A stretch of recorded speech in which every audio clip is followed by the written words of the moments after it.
Aujourd'hui, je vais vous parler de Elio, le nouveau film d'animation des studios Pixar. Alors, qu'est-ce que ça raconte? Elio est un petit garçon qui vit avec sa tante parce que ses parents sont décédés dans un accident et il se sent seul. Il a une fascination pour l'espace et les extraterrestres et donc il va demander à se faire kidnapper. Et évidemment, ça va marcher. Enfin, on a le droit à une nouvelle histoire originale de la part des studios Pixar. Parce qu'on va pas se mentir, quand on voit leur calendrier, on se doute bien que les films comme Elio, ils vont se faire rares. On a eu Vice Versa 2 l'année dernière et là se profile Toy Story 5 ainsi que plein d'autres suites, reboots, préquels et tout ce que vous voulez. Donc c'est vrai qu'un film original comme Elio, ça fait du bien déjà quoi qu'il arrive. Et en plus de ça, c'est vraiment un bon film. Alors clairement, il va pas réinventer la roue, mais on a tout le meilleur de Pixar. Déjà, on peut évacuer ça directement, les visuels sont absolument somptueux, donc c'est vrai qu'on s'y est un peu habitué maintenant, mais il faut continuer de le dire, c'est pas parce que c'est Pixar et qu'on est habitué à ce qu'ils fassent de la qualité visuellement que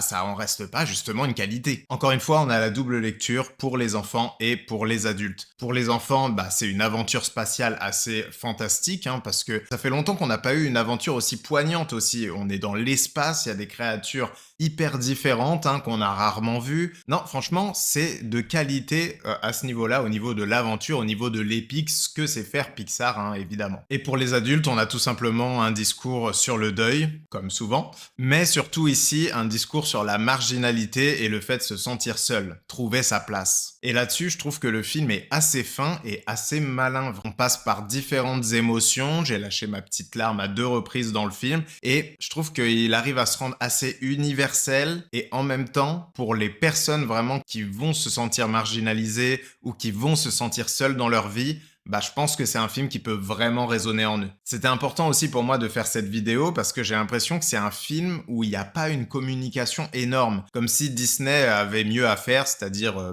faire la promo de Lilo et Stitch par exemple, et que celui-ci était finalement pas très important dans leur calendrier alors que c'est un excellent film. On dirait vraiment qu'ils ont abandonné tout espoir qu'un film original puisse fonctionner. Et honnêtement, c'est grave, ça m'inquiète pour les années à venir. J'ai l'impression que des films originaux de la part de Pixar, on n'en aura peut-être plus. Et pour mes fans de SF, si vous passez par ici, c'est vraiment un film de science-fiction solide de ouf. Honnêtement, c'est une super aventure, épique quand il faut, on rigole, il y a l'émotion, et surtout il y a l'aventure qui se fait assez rare chez Pixar dernièrement. Voilà, tout simplement, c'est un très bon film d'animation Pixar, et je pense que vous pouvez vraiment l'adorer, donc moi je me devais de vous transmettre le message. Maintenant à vous de voir si vous avez envie de le soutenir et envie d'aller le voir. Mais tout ça, ce n'est que mon avis, faites-vous le vôtre, à bientôt!